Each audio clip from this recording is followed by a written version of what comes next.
sejam todos muito bem-vindos ao podcast da Mama.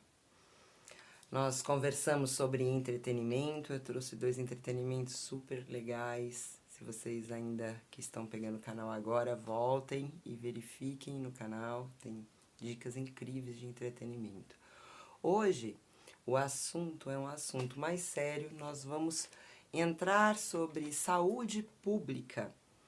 É um assunto um pouquinho mais denso, um pouquinho mais pesado do que os anteriores, mas muito importante. Eu escrevi recentemente sobre esse tema no meu livro Alimentação, está aqui. Se você ainda não adquiriu, eu tenho ele em e-book por R$ 9,90, preço super acessível. Nós vamos conversar hoje, como eu anunciei anteriormente, sobre esquemas. E o que são esquemas, Mama? Me conta. Bom, isso aqui vai ser um fruto de uma pesquisa. Eu vou relatar aqui pesquisa de um... Eu peguei isso em artigo de revisão, né? Artigo científico de revisão, e livros, e trouxe o conteúdo aqui para trazer um conteúdo extra ao que já está no livro, para a gente poder conversar sobre desenvolvimento humano integral, e aqui a gente vai entrar na área da saúde pública. O que são esquemas? Os esquemas, segundo Jung, são padrões emocionais e cognitivos responsáveis por processos de funcionamento da personalidade, definidos como crenças e sentimentos tomados como verdade sobre si ou sobre o mundo. Segundo o autor, em 2008, a origem dos esquemas ocorre a partir de necessidades emocionais fundamentais não atendidas na infância e adolescência, situações repetitivas e ou eventos traumáticos em relação às demandas que necessitam serem supridas pelos pais/cuidadores.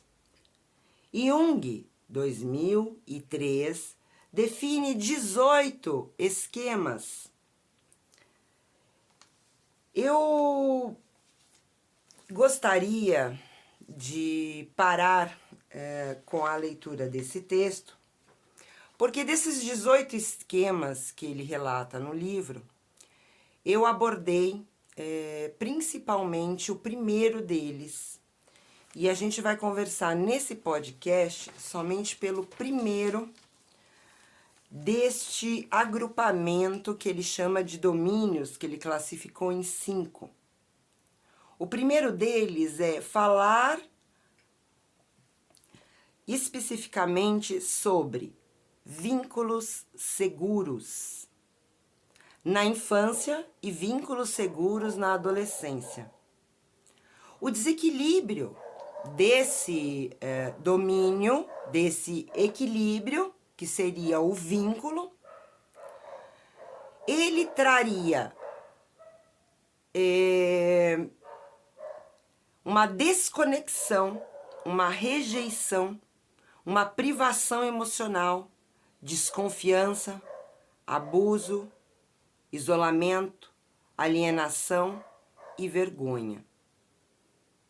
Veja bem,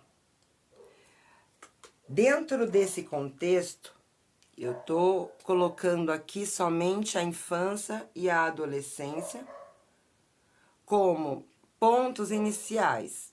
Ou seja, uma criança, ela vai ter um desequilíbrio nesta área do vínculo, e na sua vida adulta, esse será um ponto de bloqueio que vai influenciar nas suas decisões futuras. Ou seja, suas decisões futuras estariam sempre passando por este desequilíbrio antes de tomar uma decisão. Como eu falei, a falta de vínculo ou a falta de vínculos seguros traria o desequilíbrio, que seria desconexão e rejeição, privação emocional, desconfiança, isolamento, alienação e vergonha. Vocês reconhecem alguma dessas coisas na nossa sociedade? Sim, pouco, muito ou nada? E dentro da sua casa? Eu trouxe aqui para conversar com vocês a importância da infância e da adolescência no âmbito espiritual. Nós temos, além do corpo físico, nós temos outros corpos, que são os corpos espirituais, que eles, ao decorrer do nosso crescimento, a partir do nascimento, eles vão se desenvolvendo junto com o corpo físico. O corpo físico também não nasce totalmente desenvolvido, ele vai desenvolver ao decorrer do tempo, né? Assim também o corpo espiritual. Então nós temos o corpo que eles chamam de corpo astral, que é um corpo, né, que é próximo ao corpo físico, o corpo emocional, o corpo mental inferior, que é o corpo é o outro nome que eles usam, corpo mental intuitivo e o corpo espiritual, que eles chamam do Cristo interno, que seria uma outra camada. Eu vou parar nessas camadas, tem outras. Nós vamos parar nessas. Por quê? Seria até a fase da adolescência. Esses corpos, eles vão desenvolvendo de 7 anos, eles vão tendo o seu funcionamento totalmente totalizado na sua potência ao decorrer do tempo. Então, quando uma criança nasce, um bebezinho nasce, ele nasce ainda aprendendo a desenvolver as funções do seu corpo físico, quanto a ir ao banheiro, quanto segurar a urina. Então, ele está aprendendo a movimentar, né? Porque nós temos um desenvolvimento neurológico que é céfalo-caudal. Então, os membros, eles ainda, quando a gente ainda nasce um pouco desengonçado. E isso vai se ajustando com a idade. Da mesma forma, os corpos espirituais têm um processo de desenvolvimento. E cada um desses corpos está ligado a um setênio. Então, do primeiro setênio, que seria do primeiro ano até o 0, né? Até os 7 anos de uma criança. Depois, dos 8 até os 14, e assim sucessivamente. Que abordaria a nossa adolescência e a infância. Então, esse podcast, ele traz essa importância do vínculo. E por que eu estou trazendo esse tema para dentro de um podcast? Porque é um tema de saúde pública. Eu falei para vocês no início do podcast que eu peguei alguns livros e um artigo científico de revisão para início da nossa conversa. E nesse artigo, ele fala que as doenças mentais, muitas doenças mentais, têm início dentro da infância e dentro da adolescência, dentro da característica dos esquemas, ok? Nós estamos falando de um pensamento.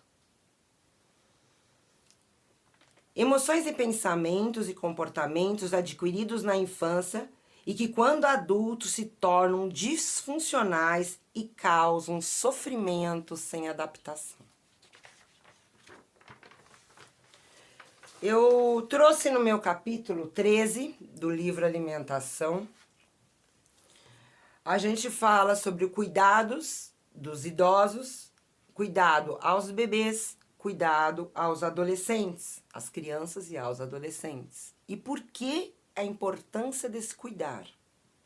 Eu não vou entrar na importância do cuidar, eu gostaria que vocês lessem e pudessem também colocar aqui como informação no podcast embaixo, depois que você ver todo o podcast, a sua ideia sobre esse assunto, tá? Eu gostaria muito de ouvir o meu público. É uma conversa, sempre uma conversa tem um retorno, então eu gostaria de ouvir vocês também. É uma conversa aberta. Esse cuidado está na página 121 e na página 123 do livro Alimentação. E vocês podem fazer a leitura sobre a importância do cuidado, tá? Como é importante a gente ter um cuidador. E como é importante o governo, o Estado, as pessoas envolvidas com o desenvolvimento humano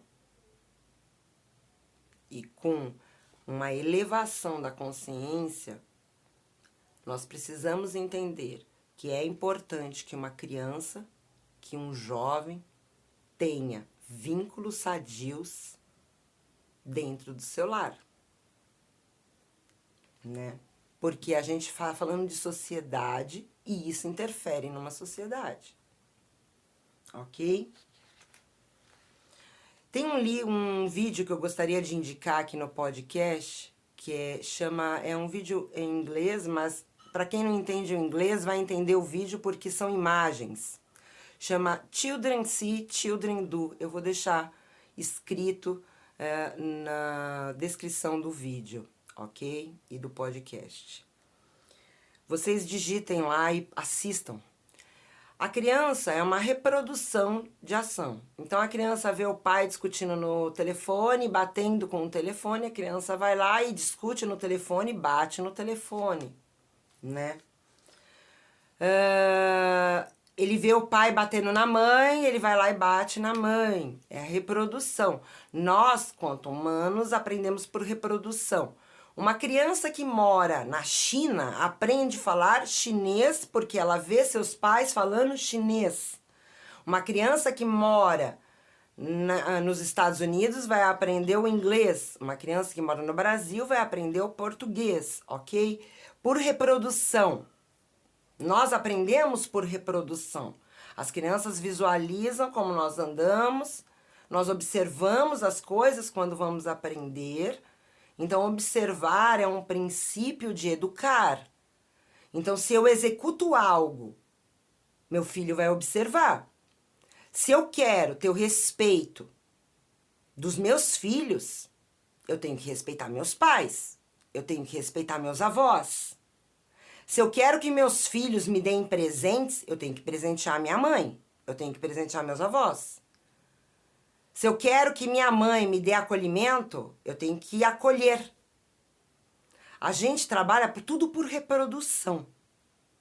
Se você tem um pai que traiu o seu lar, saiu da sua casa, você vai ter uma reprodução de que a reprodução familiar é um pai, uma mãe e uma terceira pessoa. Na vida adulta, a tendência nossa é reproduzir isso também. Né? É aquela relação estável.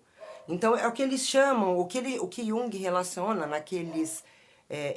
nos esquemas, é que o desequilíbrio do esquema, ele vai trazer uma interferência nas nossas decisões futuras. Ou seja, são reproduções de ações por válvulas, por memórias que ficam guardadas no nosso corpo. Nos nossos corpos espirituais também, ok? Essa é a fala. Eu peguei uns dados da OMS de 2017 e ela diz o seguinte: 1 bilhão de pessoas têm transtorno mental. A pesquisa revela que as pessoas mais pobres e desfavorecidas, é uma pesquisa mundial, são as que mais têm problemas mentais, porque sofrem maior opressão e também porque não recebem o serviço adequado para os seus problemas mentais, ok? Dados da OMS e da Biblioteca Virtual de Saúde do Ministério da Saúde, ok? Para quem quiser procurar. O artigo que eu usei no podcast, para quem quiser também, é o artigo de revisão, análise entre terapia cognitiva comportamental e terapia do esquema. E o livro é de Jeffrey Young, Terapia do Esquema. Eu vou também colocar tudo isso nos comentários desse podcast. O vínculo seguro, ele traz desequilíbrios. E eu vou ler alguns títulos relacionados por Jung. O primeiro dele é privação emocional. Dentro da privação emocional, eu teria como: o outro não se satisfaz adequadamente o seu desejo e apoio emocional. O número 2 seria abandono. Enxerga as relações como insustentáveis e indignas de confiança. Sensação de que as pessoas importantes lhe abandonarão. 3. Desconfiança e abuso. Percebe as relações como perigosas, sensação de que sempre será enganado, traído, machucado pelo outro. Isolamento social. Considera-se diferente das outras pessoas, não consegue ter a sensação de preenchimento a um grupo ou a alguma comunidade. Vergonha, sentimento que é defeituoso, indesejado. Por isso, não merece o amor e a valorização dos outros.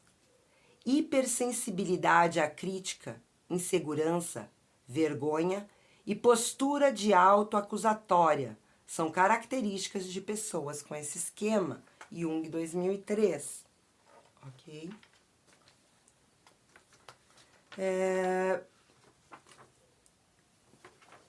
É um assunto que é de utilidade pública e de saúde pública, porque no meu livro eu menciono a importância de nós termos cuidadores oficiais familiares e a importância do governo e das instituições em bancarem esse cuidador financeiramente, né? Esse cuidador e essa pessoa a qual está sendo cuidada. Quem? Crianças, infância e adolescente. Então eu falo da importância de nós termos pessoas que possam estar cuidando, porque o vínculo é importante. Eu falo sobre a conversa no meu livro, a importância de nós conversarmos com as crianças, com os jovens. Nós dividimos tudo, né? O grupo das crianças, elas só interagem as crianças. O grupo dos adolescentes, o grupo dos idosos. E aonde que é o momento que isso acontece, a integração é dentro da família. E se não está sendo dentro da família, onde está esse espaço? Ok? De conversa, de troca. É importante também nós conversarmos sobre isso, porque nós estamos vindo de uma metodologia de ensino, para quem não acompanhou os outros podcasts e os outros vídeos do canal, nós falamos sobre processos de educação tradicional, educação construtivista, educação Waldorf e as outras métodos de ensino que existem e que também desenvolvem o ser humano integralmente. Nós temos trazendo um assunto específico aqui que é sobre o vínculo, a importância do vínculo e do cuidar. A formação da personalidade, ela acontece na infância e na adolescência. E esses esquemas, eles ficam cristalizados durante esse período. E eles são ativados todas as vezes que alguma sensação ambiental ou ele reviver a emoção que vai trazer e vai interferir na interpretação dos fatos que definem a sua vida, que fazem a sua trajetória, que vão definir as suas escolhas. Então, crianças que crescem em ambientes violentos ou adolescentes, elas com certeza apresentam esquema. Aliás, eu posso afirmar aqui que a grande maioria de todos nós tem esquema. Eu vou abordar só o primeiro nesse podcast, podemos abordar os outros, aí fica por escolhas do público, vocês também têm que pedir. Eu gostaria de trazer aqui o capítulo 16 do meu livro, eu vou fazer uma leitura e terminando esse podcast. Eu quero ler com vocês a página 147, para quem tem um livro e quer acompanhar. Eu vou ler o primeiro e o segundo parágrafo, tá? No livro eu digo assim: a nossa mente pode ser levada para qualquer direção que desejamos. Se você acredita em algo, algo será. Ele passa a existir. Assim é todas as vezes que crer. O que crer é. Suas ações serão feitas de suas crenças. Por isso, o perigo das crenças limitantes e dogmáticas e pragmáticas serem paralisias. A elevação mental é possível ser feita, como um clique cerebral onde direcionamos os pensamentos, doutrinando as ações ruins para não existirem e as boas darem à luz.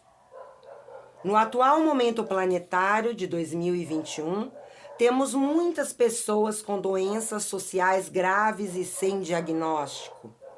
Muitas delas são causadas por suas próprias mentes que as bombardeiam.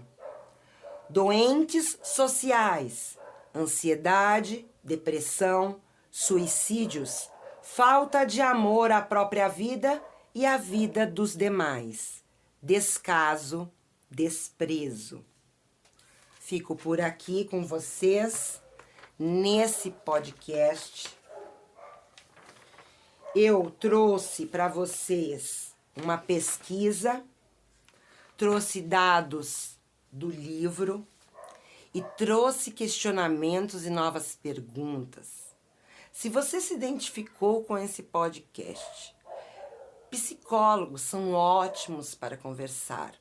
Todos nós não precisamos ter vergonha de ir a psicólogo, a psicoterapeutas, a procurar ajuda do yoga, a procurar terapias que vão ao seu autoconhecimento ou qualquer coisa que leve você ao autoconhecimento. Questionar por que você está reproduzindo algumas ações. Parar de reproduzir ações. Tem uma música que diz que nós ainda somos como os nossos pais. Isto ainda é um intuito bem psicológico e mental, porque nós reproduzimos ações dos nossos pais, né? Então, que nós possamos ter a consciência de que também podemos estar doentes e podemos sim estar reproduzindo ações em nossos lares que foram feitas contra as nossas vidas através dos nossos pais, dos nossos tataravós, bisavós e assim por diante. Que a gente possa, daqui para frente, semear uma consciência melhor sobre a importância da infância e da adolescência, do cuidar e do vínculo. Um beijo no coração para todos vocês. Fica aqui a Mama, deixa vocês mais nesse podcast. E eu quero saber respostas e curiosidades de todos os podcasts que vocês estão ouvindo. Por favor, conversem comigo.